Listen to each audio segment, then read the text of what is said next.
Far East Broadcasting Company Philippines, in partnership with Green Hills Christian Fellowship Ortigas, bring you a message from the Word of God. Together, let us know Christ and make Him known.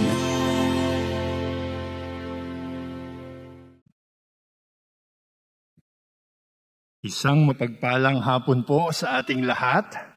Kumusta po kayo? Welcome po at ikinagagalak namin na makasama kayo ngayong hapon para sa aming 3 p.m. Filipino service. Kung kayo po ay nandito nakasama namin sa GCF Worship Hall, welcome. At sa lahat po ng sumasama sa amin, gamit ang aming mga live streaming channel sa YouTube at Facebook, welcome din po sa ating lahat. Isang malaking karangalan na makasama ang bawat isa ngayong hapon sa ating pananambahan. Upang ihanda po ang ating sarili na magsamba sa ating Panginoon, inaanyayahan ko pong makinig tayo sa babasahin nating scripture passage mula sa Ephesians 1, 3-6. Babasahin ko po mula sa English Standard Version. Blessed be the God and Father of our Lord Jesus Christ, who has blessed us in Christ with every spiritual blessing in the heavenly places, even as He chose us in Him for the foundation of the world, that we should be holy and blameless before Him. In love, He predestined us for adoption to Himself as sons through Jesus Christ, according to the purpose of His will, to the praise of His glorious grace with which He has blessed us in the Beloved. Tayo po'y manalangin. Mahal naming Diyos, tunay nga pong kay buti ninyo, tunay nga pong kami pinagpala dahil sa sakripisyo ni Kristo sa krus. Panginoon, sa pagsisimula ng aming pananambahan ngayong hapon, pukawin niyo po ang aming mga puso na tunay na bigyan kayo ng papuri, tunay na magsamba sa inyo. Marami po kaming pinagdaanan ngayong nakaraang linggo. Iniaalay po namin lahat ang aming sarili sa inyo sa pag-awit, sa pananalangin at sa pakikinig ng inyong salita at maging sa pagbigay ng aming mga handog. Kayo po ang mabigyan ng karangalan at puri ngayong hapon. Sa pangalan ni Jesus, Amen. Sabay-sabay po tayong manalangin. And allow me to read Psalm 24 to begin our time of prayer. Ang sabi po sa salita ng Diyos, The earth is the Lord's and the fullness thereof, the world and those who dwell therein. For He has founded it upon the seas and established it upon the rivers. Who shall ascend the hill of the Lord, and who shall stand in His holy place? He who has clean hands and a pure heart, who does not lift up his soul to what is false, and does not swear deceitfully. He will receive blessing from the Lord, and righteousness from the God of his salvation. Such is the generation of those who seek Him, who seek the face of the God of Jacob. Lift up your heads, O gates, and be lifted up, O ancient doors, that the King of glory may come in. Who is this King of glory? The Lord strong and mighty, the Lord mighty in battle. Lift up your heads, O gates, and lift them up, O ancient doors, that the King of glory may come in. Who is this King of glory? The Lord of hosts. He is the King of glory. Sa hapong ito, O Diyos, aming itinataas sa inyo ang mga bagay, mga parte ng aming buhay that perhaps are not pleasing to you. Yung mga parte po ng buhay namin, nakita ng marami at nakita lamang ninyo na hindi po pleasing at glorifying sa mata ninyo, O Diyos. For it is our desire this afternoon as a people, as a body, bilang isang iglesia, bilang isang pamilya, to have clean hands and a pure heart. And so we ask for forgiveness, O Lord, for the sins that we have committed. Lalo na po yung mga kasalanan na hindi pa namin surrendered sa inyo. Collectively, individually, privately, O Lord, we say sorry to you, for we have wronged you once again. Pero sa hapong ito, nagpapasalamat din po kami para sa inyong kapatawaran, God of forgiveness, of grace and mercy, slow to anger, abounding in steadfast love. We thank you for your forgiveness. We acknowledge, O Lord, na sa hapong ito, sa iilang minuto na may oras at panahon kami upang manalangin at kausapin kayo, ay kulang pa rin po upang marinig ang inyong boses at upang ma-discern kung ano po ang nais niyong ibahagi sa aming puso at isipan. But we thank you that even in this short time, we can continue praying for this country. Malapit na po ang halalan. Malapit na po ang 9 ng Mayo. But we thank you that in you there is hope. In you there is peace. In you there is a future for this country. Salamat po para sa inyong nilikha ang aming inang bayan at ang bawat kasama namin sa bayang ito. Salamat po na magiging ayon po sa inyong kalooban at plano kung sino ang susunod na mga pinuno ng bayang ito. From the national leadership to the local ones, we thank you, O Lord, that it is all within your sovereignty. And we thank you that each vote you already know, each leader that will eventually be installed, you already know. You have already chosen, but we thank you that you still give us that opportunity to participate and exercise and steward properly what it means to be a citizen of this nation. So, Father, may we find rest in you. Pre-pandemic, during pandemic, post-pandemic, alam po namin, Panginoon, na hindi niyo po kami pababayaan, na ang pagmamahal ninyo ay walang katapusan at ang plano ninyo, lalo na po para sa inyong mga anak at sa inyong iglesia sa buong bansang ito, ay patuloy. And so, Father, as we continue in this time of worship, patuloy po naming itinataas ang ngalan ninyo, O King of Glory, God who owns us, God who leads us, God who loves us. Ihanda niyo po ang puso at isipan ng bawat isa sa pagbasa ng inyong salita, sa pag-aral ng inyong salita, at pagkatapos po ng linggong ito, sa pag-apply, pag-obey, pag-submit ng aming mga matututunan sa hapong ito. We entrust to you our time in the Word. Would you hide behind your cross, your preacher this afternoon? Kayo po ang siyang gumabay kay Pastor Larry na inyong taga-pamensahe sa hapong ito. We commit all these to you, Lord, and we thank you for all of these, O God of this nation, God of our lives, God of this church. In Jesus' name, amen. His grace has blessed every believer with every spiritual blessing. In Him, we were chosen before the foundation of the world. In Him, we have redemption through His blood.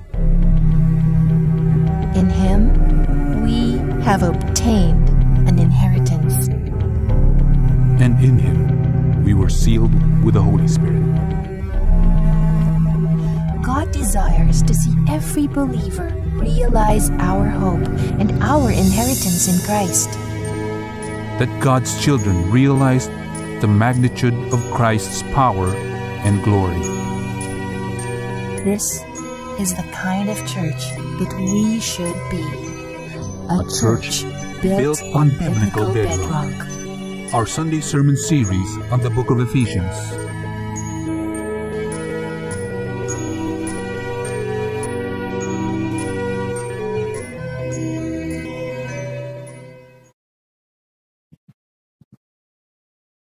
Ngayon po, tayo ay magsasamba sa pamamagitan ng sabay-sabay na pagbasa mula sa salita ng Diyos. Inaanyayahan po ang lahat na tumayo. Ang ating passage po ngayong hapon ay sa Ephesians 4:7-16. Muli, Ephesians 4:7-16.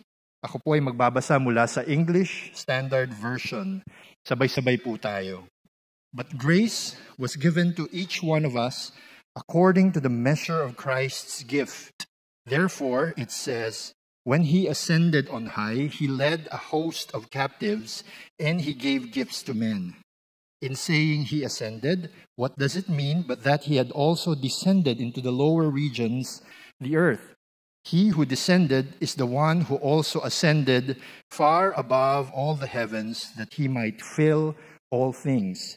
And he gave the apostles, the prophets, the evangelists, the shepherds, and teachers to equip the saints for the work of ministry, for building up the body of Christ, until we all attain to the unity of the faith and of the knowledge of the Son of God, to mature manhood, to the measure of the stature of the fullness of Christ, so that we may no longer be children, tossed to and fro by the waves and carried about by every wind of doctrine, by human cunning, by craftiness and deceitful schemes.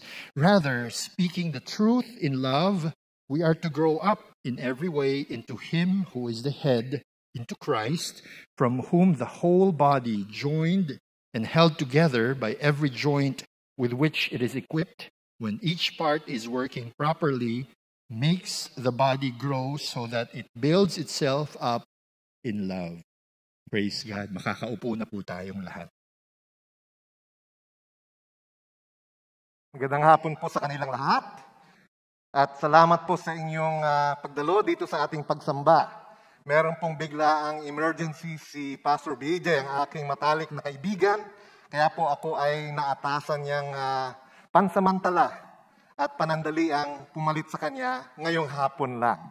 Kaya nga po, hingin ko inyong paumanhin na ang gagamitin nating outline ay yung yung outline natin sa English din, ngunit ipapaliwanag ko po sa ating sariling wika.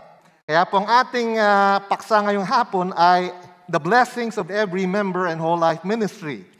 Sa Tagalog po, ang biyaya kapag ang bawat membro ay naglilingkod, hindi lamang sa simbahan, ngunit sa kabuuan ng ating buhay, sa bawat aspeto ng ating buhay. At ito po ay makikita doon sa binasa natin sa libro ng Efeso, Ephesians chapter 4, verses 14-16. Kaya po sa panimula ay gusto kong tanungin kayo, no? Sino po dito ang ayaw sa mga baby na cute? Taas ang kamay. Ayaw ko sa mga baby. Siguro wala po. Kasi ayaw niyo maging kontrabida. Hindi po ba? Lahat po tayo gusto natin ng mga baby, lalo pag cute, ano? Kaninang hapon, galing po kami ng aking may bahay sa isang dedication ng baby, kambal. 2 lalaki, no? Tuwang-tuwa siyempre yung lolo. Masaya yung tatay at nanay, pero pinakatuwa sa lahat yung si lolo, no? Kasi jackpot, bonus, 2-in-1, no? Parang kape. Cute, 6 months. Ang 6-month po na baby ay mga 2 feet long, mga 2 dipa. Cute, di ba? Tapos ayun, no, nagsasalita, kung ano hindi maintindihan, ang sarap hawakan, ang sarap pisil-pisilin. Ngunit, anong gagawin nyo kapag yung baby ay 5 taon na at ganun pa rin ang kanyang haba? Ganun pa rin, hindi pa rin marunong magsalita. Ganun pa rin, dumidede pa rin sa ina.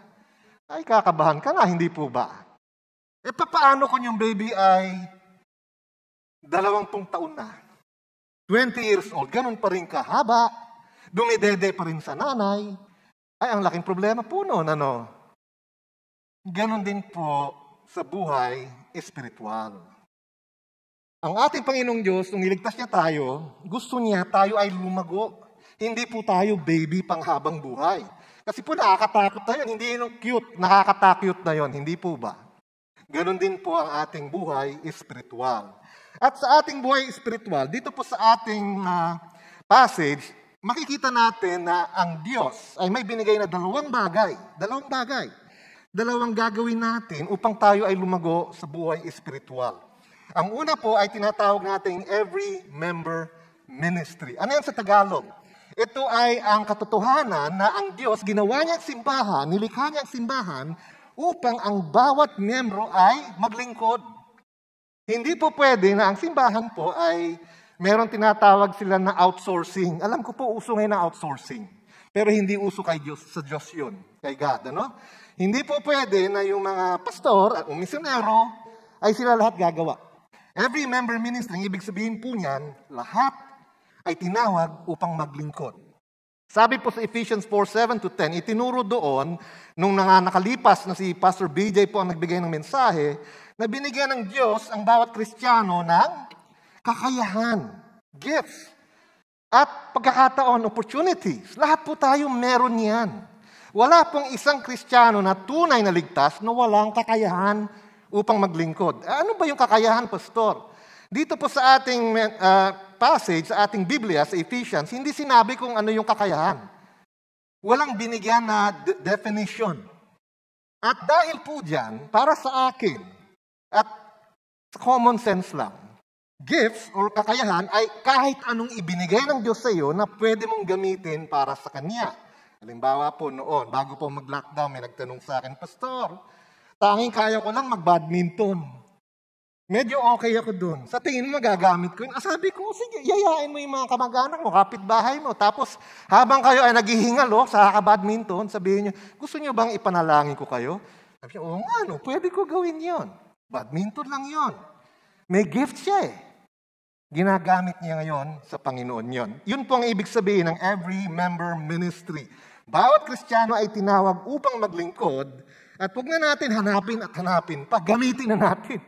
Kasi malamang alam ninyo kung ano yung mga binigay na kakayahan ng Panginoon sa inyo.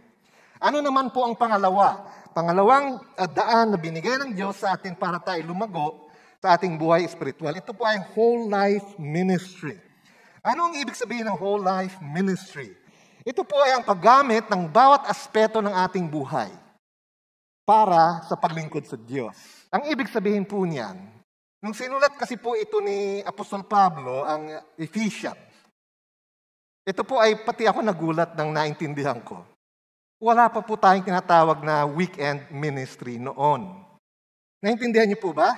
Ngayon po kasi, ang inyong simbahan, GCF, maraming weekend ministry. Merong choir, may Sunday school, may children ministry, may youth ministry. Alam niyo po ba noon, walang ganon? Ang tanging ministry sa linggo ay si pastor, baka si pastor na rin, parang si Pastor BJ, siya na rin nagsosong lead. Siya na rin magbabasa. Pagkatapos noon, sige, umuwi na kayo at magministeryo kayo. Anong ibig sabihin? Nung si Paul, ito po ay kanyang tinatalakay, ang ministeryo noon ay ang buhay mo mula Lunes hanggang Sabado. Nasusundan niyo po ako? Yun po ang sinasabi ni Apostol Pablo na ministry. To equip the saints to do the work of ministry na nakalagay po sa Ephesians 4:12 ay mula Lunes hanggang Sabado, ang tunay na Kristiyano ay naglilingkod. Saan? Sa bahay, sa trabaho, sa eskwela kung siya nag-aaral pa, sa kanyang komunidad, sa kanyang mga kapitbahay, sa kanyang kamag-anak. Whole life ministry. Wala na pong paghihiwalay na pastor ka, ikaw lang pwede gumawa. Walang ganoon. Lahat tayo magministeryo. Yun ang whole life ministry. At kapag bawat miyembro ay nagmiministeryo at naglilingkod, lumalago po tayong sa espiritual. Kaya nga po, minsan may makilala tayo. Ang tagal-tagal ng Kristiyano. Ang sama pa rin ng ugali. Masungit pa rin. Parating nakamangot. Bakit ganon? Alam niyo, isang posibilidad, hindi naglilingkod. Puro input. Yan, kain ng salita ng Diyos. Sige, pastor, preach ka pa! Sige. Pero Monday to Saturday, walang paglilingkod. Kasi naman dapat sa loob ng simbahan, mali yun. Hindi lamang po sa loob ng simbahan ang pagmiministeryo. Dahil ang isinulat nga ito ni Apostol Pablo, walang paglilingkod sa loob ng simbahan. Ang paglilingkod mula noon hanggang ngayon ay Lunes hanggang Sabado, ang buhay natin kasama ng ibang tao.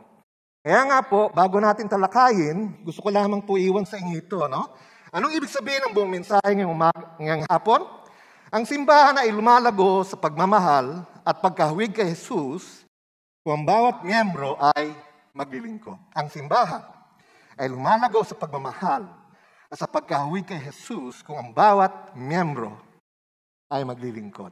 Manalangin po muna tayo. Manaming Diyos, naway pagpalain yung aming pag-aaral ng inyong salita. Nawa, Panginoon, makita namin na hindi niyo po hangarin na punuin ang aming utak ng impormasyon ngayong hapon. Ang kagustuhan po ninyo, Panginoon, ay kung ano man ang aming katotohanan matutunan, gamitin po namin sa aming buhay ito. Na magbago kami sa mabuting paraan upang makita ninyo na habang kami ay lumalakad kasabay sa inyo, Panginoon, makikita mo maging mas hawig kami kay Jesus, na yan ang inyong tunay na kagustuhan para sa amin. At naway sama-sama kami, Panginoon, isang pamilyang espiritual na magtulungan. Hindi maghilahan pababa, ngunit maghilahan pataas. Magtulungan kami bilang isang pamilyang espiritual.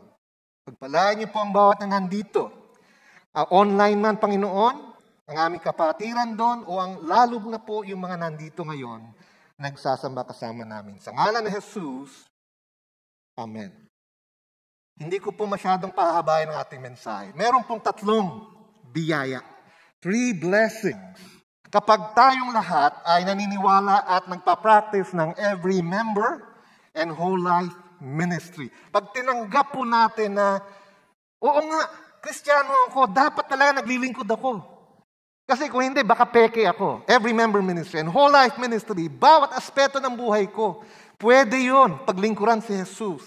Sa trabaho, sa eskwela, sa kapitbahay, sa klano, kahit saan, pwede ko paglingkuran ang aking Panginoon. Tingnan po natin ang unang-unang biyaya sa verse 14. Ano ang unang biyaya sa paglilingkod kay Jesus sa bawat aspeto ng aking buhay? Sabi po rito, at gagayahin ko po si Pastor BJ. Babasahin ko sa English at ipapaliwanag natin sa Tagalog. Sabi po dito, that we may no longer be children, tossed to and fro by the waves and carried about by every wind of doctrine, by human cunning, by craftiness and deceitful schemes. Ang unang-unang biyaya po ng paglilingkod kay Jesus sa bawat aspeto ng aking buhay mula Lunes hanggang Sabado ay tayo ay protektado sa maling aral.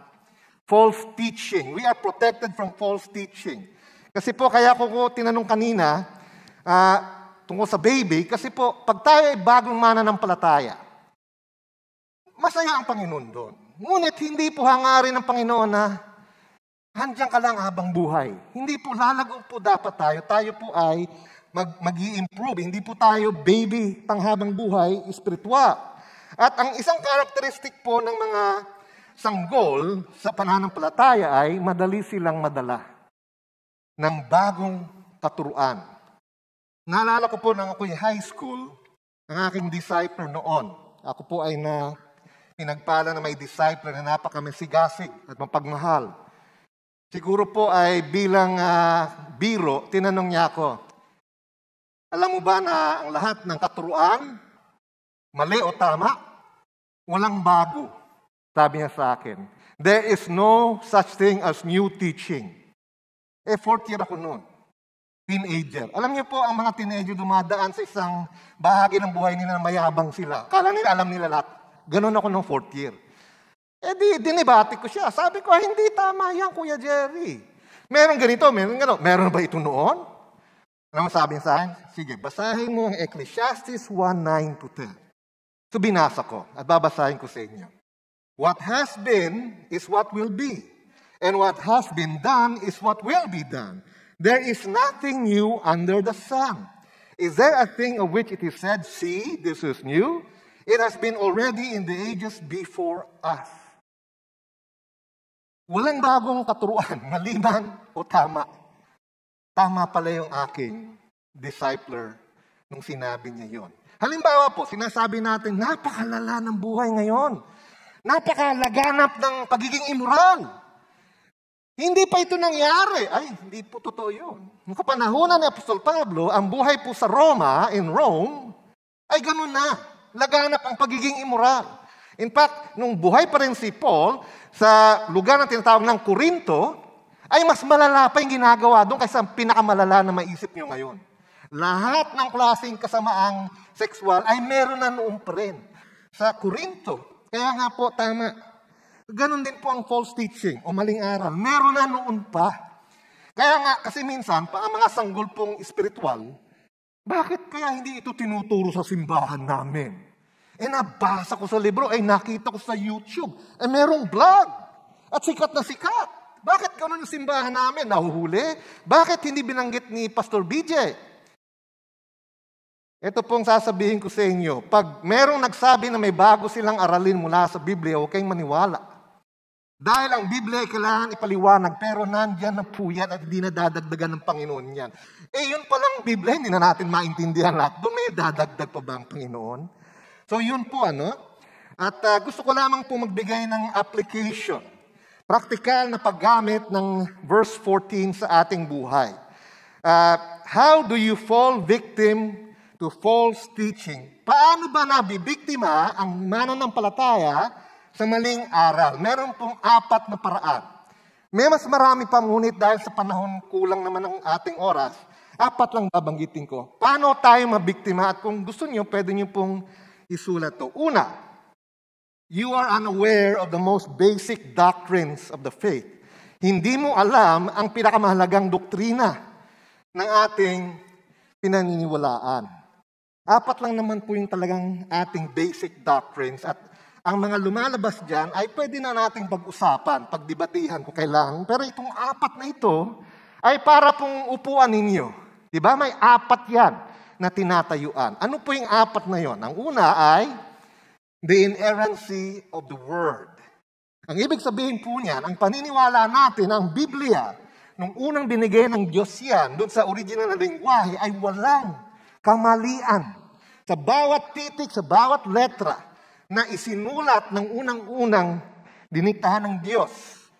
Yun po ay walang mali sa isip at sa titik at sa letra. No error in the original manuscript sa English. Number 2, the deity of Christ. Na si Jesus ay Diyos. Hindi siya naging Diyos. Hindi siya anghel na na-promote maging Diyos. Hindi siya tao na dinagdagan ng pagiging Diyos. Siya ay Diyos. Mula ng eternity past hanggang eternity future, Diyos na siya. Hindi po siya na-promote. That is the deity of Christ. Christ is fully God. Ang pangatlo po ay konektado doon at hindi mahiwalay. The triune nature of God. The Trinity. Kaya nga po, bago ko ipaliwanag yung Trinity, kasi hindi naman talaga yung ipapaliwanag ng buo. Minsan may kumakatok sa pinto natin. Ano po? Mga magagandang lalaki na makisig, hindi po ba? Nakasuot ng puti, 2. Tapos sasabihin sa'yo, would you like us to explain to you? And they will introduce yung religion nila sa inyo. Yan po ay hindi naniniwala sa deity of Christ. Ang tawag po sa ganyan is heresy. Kung hindi kayo sigurado na maipapaliwanag yun na mabuti ang inyong paniniwala, huwag niyo po pag-aksaya ng panahon. Do not open your doors. Hindi nyo kailangan makapag-debate. Hindi po tayo tinawag ng Panginoon upang makapag-debate. Lalo na kung hindi ka rin masyado pang nakakaalam sa doktrina natin. But just be aware, pag sinabi nila na si Kristo ay hindi Diyos, huwag nyo na pubuksan ang pinto ninyo. Pangatlo is the Trinity, the triune nature of God. God the Father, God the Son, God the Holy Spirit. Hindi po 3 ang Diyos. Iisang Diyos, ngunit there are 3 persona, 3 persons. Hindi rin po ibig sabihin na may isang Diyos na minsan God the Father siya, minsan God the Son siya, minsan God the Holy Spirit. Hindi po. One God, 3 persons, but one God. Ngayon, hindi po natin ma-explain fully ang Trinity. It's a mystery.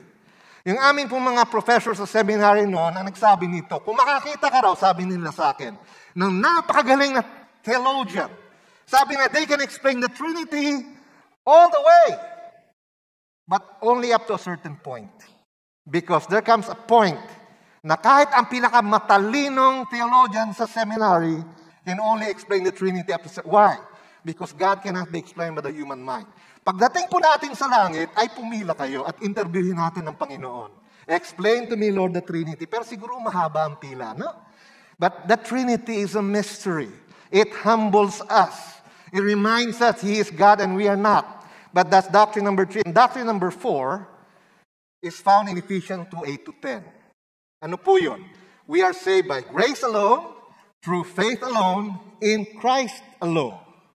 Yan po, no? So, ulitin ko, the inerrancy of the Word, the deity of Christ, the Trinity, and number 4, salvation by faith alone in Christ alone. And therefore, by grace alone. Those are the 4 pillars of our faith. To not admit even just one of them is called heresy. To say, I do not believe in any of them is difficult to say, Kristiyano po yun. So those are the 4 foundations of our basic doctrines of the faith. So pag hindi niyo po alam yon, madali po tayong malinlang. Kaya sabi po sa 1 Peter 2:2, like newborn infants, long for the pure spiritual milk, that by it you may grow up into salvation. Number 2, another way you fall victim to false teaching is, you expose yourself to harmful material. Ikaw mismo ay lumalapit sa delikado. At alam niyo po, ako po ay magsasalita mula sa talagang experience po. Minsan may, panoorin niyo po ito. Ano yan? Ipapadala yung link. 2 oras na YouTube video, sabi ko. Wala bang summary ito? Ngunit, pagka talagang pakikinggan mo, ay makikita mo, heresy. Kung napakagaling po marami pong napakagaling na nagtuturo sa YouTube na kung hindi mo alam ang doktrina natin, ikaw po ay talagang magagalingan ka kasi na-master nila ang lahat ng rhetoric, pati expressions, facial expression, hand expression. Kulang na lang sumayaw sa stage. Talaga hindi ka antukin. Ngunit mali ang sinasabi. Mag-ingat po kayo sa YouTube. Napakadelikado po doon. Karamihan po na nandun, konting-konti lang po ang tama ang sinasabi. Kung gusto niyo po, tanungin niyo kami mga pastor at we can give you a list of yung pinakikinggan ko mismo, pwede ko po i-share sa inyo, pero kukunti lang po sila. At meron na po tayong mga miyembrong nalinlang at hindi na nagsisimba. Meron pong konting Tagalog, false teachers, mas marami ang English false teachers. Ang katumbas po nito ay ganito, no? Anong tingin niyo sa akin, pagka merong lason, na isang patak lang ay patay na ako. Tapos, sasabihin ko sa inyo, alam kong lason nito pero hindi ko naman ito inumin. Pero araw-araw po, nasa aking hapagkainan. Diyan, sa harap ko mismo. Anong sasabihin niyo sa akin? Pastor, buang ka na yata. Alam mong lason. Bakit mo nilalagay sa harap mo, sa hapagkainan? Baka balang araw, makainom ka kahit isang patak. Patay ka. Ganon pong ginagawa natin when we expose ourselves to harmful material. Huwag na lang natin po gawin. Number 3, how do you fall victim to false teaching? You don't have personal time to study the Bible. Tawag po natin dito, minsan quiet time, devotion, reflection. Pag tayo ay umaasa lamang sa turo ng iba, okay din po yun. Pero gusto po ng Panginoon, may sarili tayong pag-aaral sa Biblia. So Psalm 119, 9-11, sabi dito, how can a young man keep his way pure? By guarding it according to your word. I have stored your word in my heart, that I might not sin against you. So dapat po may sarili tayong panahon sa Biblia. Huwag naman po yung tipo bang, Panginoon, ano pong aking aralin ngayon? Okay, ini-mini mo. Uy, ito. Ano ito? Gagawin ko ito pa, promise. Kung nakasulat dito, nakalagay doon, Judas went and hung himself. Ay, hindi. Kailangan po may sistema tayo sa pag-aaral ng Biblia. Pwede po yung daily bread kapag tayo ay bago pa lang sa pananampalataya. Pero, Pag ginamit po natin ang daily bread, gamitin niyo po yung passage doon. Yung daily bread mismo ay illustrations lang. Pero basahin muna yung Bible passage. Yun po ang hangarin naman nagsusulat niyan. So, that's an example. Tapos pag nagmamature na po tayo, natututo tayo ng Bible study, mag-aral po tayo by books of the Bible para may sistema. Number 4, how do you fall victim to false teaching? You don't have a group or a person to whom you hold yourself accountable or who can give prayer or counsel. Anong ibig sabihin yan? Kasi lone ranger ka. Wala kang either small group or growth group na bahagi ka at pag may problema ka, pwede mo silang tanungin. O kaya wala kang disciple or mentor. Pero kahit isa dito sa dalawa ay maganda. Kasi halimbawa, may problema ka sa buhay mo, kinukumbinsi ka ng isang kaibigan mo sumama sa isang alam mong maling pagtuturo. Wala kang matanungan. So, kaya po dito sa GCF, makulit po kami, naamin ko, na magsabi sa inyo, wala ka bang growth group? Humanap ka. Tanungin mo si Pastor Emer, tanungin mo kahit sinong pastor or elder, tutulungan ka nila. Because it helps to have a group or a person to whom you hold yourself accountable. Kaya nga po, the first blessing is you're protected from false teaching, protektado ka sa maling aral dahil po yung maturity na dumadating habang tinuturuan po kayo ng inyong mga shepherd teachers at habang kayo naglilingkod ay nagbibigay ng discernment. Kaya kayo maproprotectionan sa false teaching and false teachers. Pangalawang blessing po, you grow more like Christ through love and truth. Sa Tagalog po, magiging mas hawig mo si Jesus habang ikaw ay lumalago sa bagay na espiritual. Sabi po sa verse 15, rather, speaking truth and love, we are to grow up in every way into Him who is the head, into Christ. Sa pamamagitan ng pagsalita ng katotohanan na may pagmamahal, tayo ay magiging kahawig ni Jesus. Ang ibig sabihin po nito ay hindi po ito limitado sa pagsalita. Kasi po, ang ESV po ay translate ito as alam niyo naman po mula sa Griego. Ngunit sa literal pong translation, yung speaking the truth in love ay truthing in love. Kaya nga po isang Bible scholar sabi niya, maybe a better way daw para i-translate ito ay living the truth in love. Mas gusto ko nga po yun. Hindi lang speaking. It means all of life. My life, buhay mo ay merong pagmamahal at katotohanan. So, itong dalawang ito ay lagi pong magkasama sa Biblia, katotohanan at pagmamahal. Paano po sila magkasama at paano silang dalawa nagre-relate sa isa't isa? Unang-una po, the goal of Bible truth is love. Anong ibig sabihin niyan? Ang katuruan po ng Biblia ay hindi para mapunong utak natin. Nung bata po ako, akala ko ganun. Pag marami akong alam sa Biblia, lamang na ako sa iba. Hindi pala yun. Sabi po sa 1 Timothy 1:5, the aim of our charge or instruction is love from a pure heart and a good conscience and a sincere faith. Sabi ni Paul kay Timothy, yung kanyang disciple, alam mo Timothy, lahat ang itinuro ko sa iyo ay para ikaw ay matutong magmahal. Ang layo po sa dati kong alam. Akala ko kaya natin kailangan ng Biblia para puno utak natin. Hindi. Para gawin natin sa buhay natin ang sinasabi ng Biblia at pag ginawa po natin yun at sinunod, magiging mapagmahal tayo sa iba. The goal, sabi ni Paul, of our instruction is love. Kaya ang ating pong pag-aaral ng Biblia ay dapat po maging mas mapagmahal tayo. Kaya nga po minsan, talaga namang nakakahiya din na minsan may makilala tayo na alam natin, ang dami nilang alam sa Biblia. No? Pero masungit. Diba? Parang wala nang alam yung ibang tao. Alam niyo po, kinalulungkot ko sa gano'n, pagka nakilala yun ng hindi mananampalataya, hindi na yung pupunta sa simbahan. Kasi sabihin na, ayok simbahan niya. Bakit? Kilala ko yan eh. Ang daming alam sa Biblia. Pero ang taray-taray. O suplado. Tingnan niyo pong sinabi ni Paul, the goal of our instruction is love. Kapag marami tayong alam sa Biblia, dapat magbago tayo. At dapat hindi puno yung utak ng impormasyon, ngunit puno ang puso ng pagmamahal. Yun po ang gusto natin mangyari. We study Bible truth to become like Christ, and we speak biblical truth to bless others. Pangalawa, love rejoices in the truth. Ang pagmamahal ay natutuwa, nagagalak sa katotohanan. Hindi sila pinaghihiwalay. Kasi po, merong mga tao na akala nila pwedeng magmahal. Kaya huwag na tayo mag-usap tungkol sa tama, sa doktrina, lalo na. Ito naman po ay kabaliktaran ng isa. No? The other extreme is, huwag na tayo mag-usap sa doktrina. Pasok ka sa simbahan namin kahit di ka naniniwala sa sinasabi namin.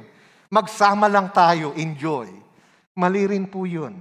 Kasi sabi nga po sa 1 Corinthians 13:6, love does not rejoice at wrongdoing, but rejoices with the truth. So ang love po ay hindi alibay para sabihin hindi importante ang doktrina. No? Dapat po hindi sila pinaghihiwalay. Tamang doktrina, tamang katuruan, at pagmamahal. Dapat magkasama. At pag ang buhay natin ay merong itong dalawa at merong pagmamahal at tamang katuruan ng Biblia, yun po ang magbibigay sa atin ng paglagong espiritual. Anong mangyayari sa atin? Kapag nag-aaral tayo ng Biblia, ginagamit natin sa buhay natin, at nagmamahal tayo sa iba, lalago po tayo sa buhay espiritual. Hindi na po tayo spiritual baby. We are growing because of love and truth. Hindi po ba gusto natin lahat yun? Gusto mo ba 10 years from now, sasabihin siya ng best friend mo, ng misis mo, alam mo, ikaw pa rin yung noong 10 years ago na, ikaw pa rin. Walang improvement. Di ba masakit yun? Kasi dapat ang Kristiyano po ay lumalago at nagiging mas kahawig ni Kristo sa pamamagitan ng pagmamahal at tamang katuruan. Ikatlong biyaya, at ito na po ang huli, bukod po sa protektado tayo sa maling aral o maling turo, bukod po sa tayo ay nagiging mas kahawig ni Kristo, ikatlong biyaya po ay ang simbahan natin ay lumalago sa pagmamahal. Sa verse 16 po sabi dito, from Him, that's Christ, the whole body, yung church po, joined and held together by every joint with which it is equipped, when each part is working properly, makes the body grow so that it builds itself up in love. Aaminin ko po sa inyo ito. No? Ito pong ESV, pagka-translate niya ay hindi masyadong malinaw. Kasi po ang ESV is very literal. Masyado po siyang dikit mula sa Griego na hango doon kaya at nilipat sa Ingles.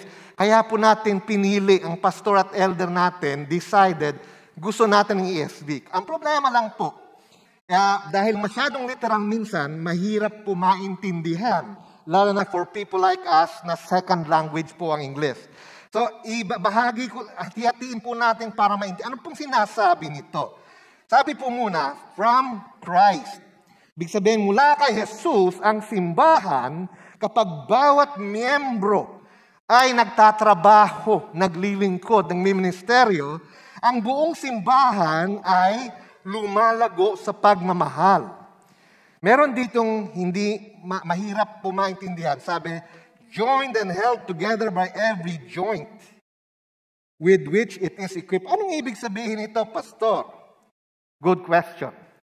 Kailangan pupuntahan natin yung Ephesians 4:12 para maintindihan. Ano pong sinabi sa Ephesians 4:11-12? He gave shepherd teachers to equip believers for the work of ministry. Yun pong ibig sabihin yan. Joined and held together by every joint through which it is equipped. Ibig sabihin, ang mga pastor, sila po ang nag-i-equip ng membro. Hindi para ang pastor lang gagawa ng paglilingkod. Ngunit para ang mga membro ay maglingkod mula Lunes hanggang Sabado, tapos kapag bawat membro ay naglilingkod at nagmiministeryo sa kanilang buhay, ang buong simbahan ay lalago sa pagmamahal. Nasundan niyo po? Ibig sabihin yan, the church is growing because of love. Habang nagmamahal tayo, Monday to Saturday, as ang simbahan ay lalago. Pangalawa, the church is growing in love for God and each other. Tayo mismo rin po ay nagmamahalan sa isa't isa. Sa madaling salita, ang pagmamahal po ang paraan, ang pagmamahal din po ang hangarin. It is the means, it is the goal. Ganito po yun. Halimbawa lang po. Ang GCF ay gawin nating isang tao na i-evaluate ng HR manager. Imagine natin, ang Diyos ang HR manager, no? O boss. Ang evaluation po ng Diyos sa kanyang empleyado o ay using love for evaluation. Ikaw ba, sa loob ng simbahan, nagmamahalan kayo na masigit kaysa dati? O mas nag-aaway kayo kaysa dati? Yun po ang sinasabi natin, love is the outcome na hanapin ng Diyos sa atin. It is also the means na tayo ay lalago na maging as katulad ni Jesus. Kaya po nilagay ko lang sa outline yung summary. No? Empowered by Christ. Sa tulong ng Panginoong Jesus, as each church member does whole life ministry, it helps other members grow until the whole church is healthy and growing in love for God and each other. Sa biyaya ni Jesus, tutulungan niya tayong magmahal ng isa't isa. Sa biyaya ni Jesus at sa tulong niya, Lunes hanggang Sabado, mamahalin natin. Sa paglingkod, di makakasama natin sa normal na buhay. Sa bahay, sa trabaho, sa eskwela. Mga kalaro natin sa ating mga paboritong sport. At makikita nila sa buhay natin, hindi pala kayo abnormal, kayong mga tinatawag na taga-GCF. Pareho lang pala tayo. Pero alam mo, mas mahaba pasensya mo. Alam mo, hindi ka nagmumura ng singdalas namin. Alam mo, hindi kasing sa chismis ang tenga mo. Meron kang pagkakaiba pero maganda. Pag nakita po yun mga kasama natin mula Lunes hanggang Sabado, pag binukan nyo na po ang inyong bibig upang sabihin, gusto nyo bang ipag-pray kita? Kasi balita ko, plano kang hiwalayan ng misis mo. Bro. So, pwede ba ipag-pray kita? Oo nga. Alam ko, ikaw malapit sa Diyos. Pag-pray mo nga ako, nabigyan ako ng pagkakataon ni misis. Makikita po nila ang pagkakaiba natin. At darating ang Panginoon, sasabihin mo na, gusto mo bang makilala sa Jesus? Nang mas malapit, na mas taimtim. Tapos buksan na po natin ating Biblia. Yan po ang tinutukoy ni Apostol Pablo dito sa Biblia. Na whole life ministry ang tawag natin. Ang paglilingkod mula Lunes hanggang Sabado sa ating bawat aspeto ng buhay. Kaya po, paborito ko pong phrase ito, parati ko pong hinuulit-ulit ito sa English. It's a setup. Ang Panginoon po ay sinet up tayo. Ngunit, hindi set up na pangit. Set up na mabuti. God sets you up to find joy using your gifts to bless others. Kapag meron kang gifts, tapos ginamit mo ito Lunes hanggang Sabado upang maging blessing sa iba, makikita mo ang fulfillment sa buhay mo. Pastor, engineer ako. Paano ako maging blessing sa iba Lunes hanggang Sabado? Civil engineer ka kamo. E di siguraduhin mo, yung ginagawa mo, na yung materyales ng building na yan ay hindi tinipid at hindi dinaya para malinis ang konsyensya mo at dapat alam yan ang kontraktor mo. Ganun po ba, Pastor? Ganun yun. Architect ka kamo. Siguraduhin mo na yung mga taong gumagawa ng design mo at ang pag-implement ng design mo ay talagang tama at walang pandaraya. At pag nakita yan ang mga katrabaho mo, malay mo, sabihin na, bakit iba ka? Pagkakataon mo nang magministeryo ng mas higit pa. Abogado ka kamo. E di sabihin mo sa mga katapat mo sa korte na kahit anong mangyari, hindi ka tatanggap ng kaso na alam mong mali mula umpisa. Hindi ka tatanggap ng lagay. Nakukuha niyo pong sinasabi ko, kahit ano pong binigay ng Diyos sa atin, pwede nating magamit na maging biyaya sa iba. Kaya sa English po, a Christian who won't serve always loses more than he thinks he gains. Ang ayaw maglingkod sa Panginoon na Kristiyano, siya ang laging talo. Minsan po, hindi po ako magbabanggit ng pangalan. May magsasabi, Pastor, bumalik na po ako sa simbahan at sa Panginoon. Tapos sasabi, oo nga, medyo nahalata ako eh. Mga ilang buwan na kita hindi nakita. Oo nga, Pastor eh. Kasi ganito, ganyan. Akala ko eh, pwede ko asikasuhin ng negosyo. Lumago nga, Pastor. O sige, okay, mabuti. Bakit mukha kaya tang napabalik? Akala ko ba lumago? Oo, may kaso ako ngayon, Pastor eh. Kinasuhan ako eh, ng partner ko. Nawala ako sa simbahan. Parang tinawag ko ng Diyos pabalik kasi naging sakim ako sa pera. Akala kasi ng mananampalataya minsan, mabait naman ng Diyos eh. Patatawarin niya naman ako. Hindi lang mabait ang Diyos, mapagmahal ng Diyos.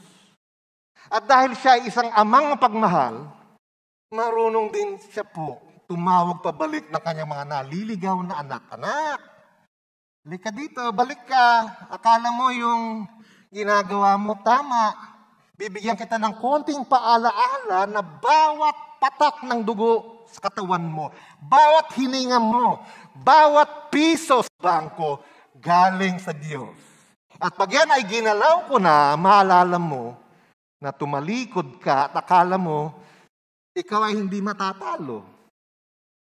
Mga kapatid, ang Kristiyanong hindi maglilingkod dahil akala niya mabait ang Diyos, siya ang laging talo. Magtatapos na po tayo. No? Ulitin ko po yung sinabi natin, ang simbahan ay lumalago sa pagmahal at pagkahuwig kay Jesus kung ang bawat miyembro ay maglilingkod. Every member, ministry, whole life ministry. Alam niyo po, isang madalas ibintang sa simbahan. Parating binabato ito sa simbahan. Parating mong maririnig iba't ibang kasabi ay ganito. Ang simbahan ay walang silbi sa bayan. Kasi tingnan mo, ilan ang simbahan sa Metro Manila? Tingnan mo ang buhay ng mga taga Metro Manila. Parati pong binabato yun sa simbahan. Tapos sa hindi, parati po tayong nababanggit.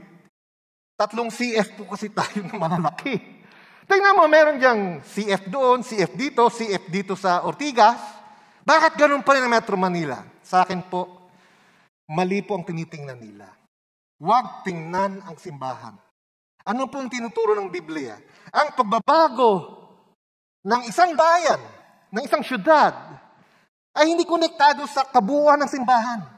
Konektado ito sa bawat miyembro ng simbahan. Nasusundan niyo po ba sinasabi ko? Ang gusto po ng Diyos ay tayo, pagkatapos ng araw nito, pag-umpisa ng Lunes, kahit mamayang gabi na pwede na.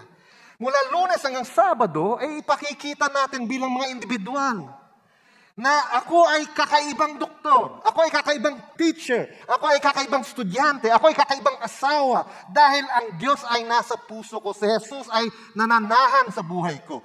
Pag ganun po ang bawat membro ng bawat simbahan, hindi lamang po ang malalaking CF.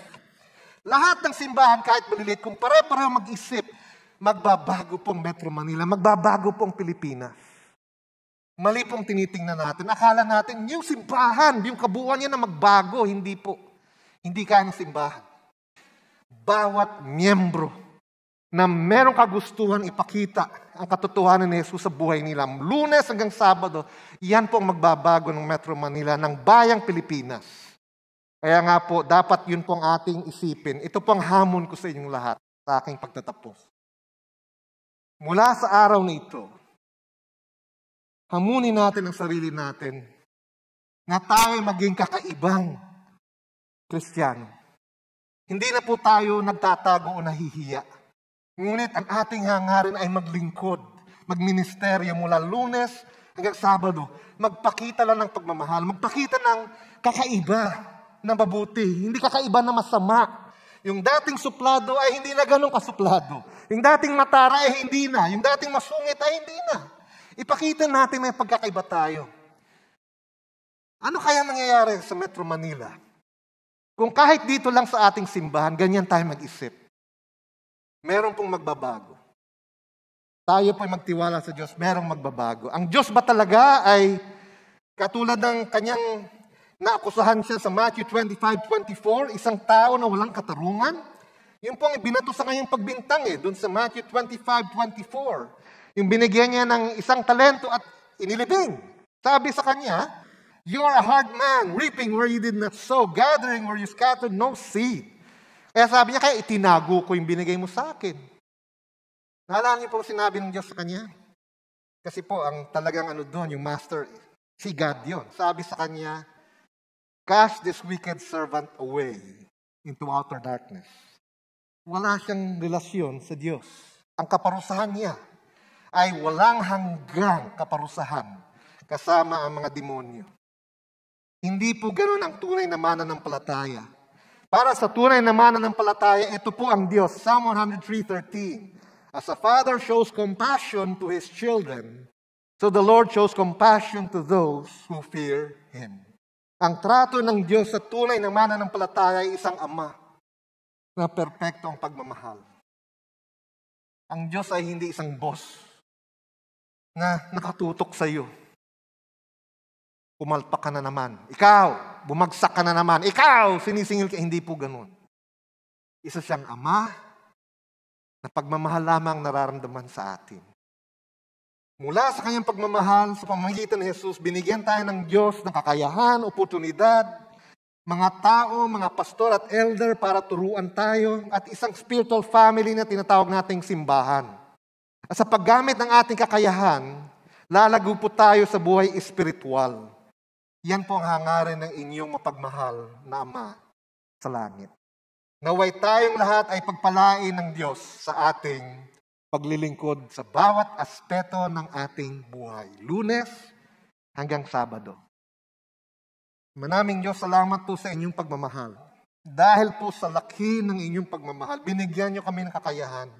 Hindi para pahirapan kami, ngunit para makita namin ang kaligayahan. Nakasama kayo sa bawat aspeto ng aming buhay.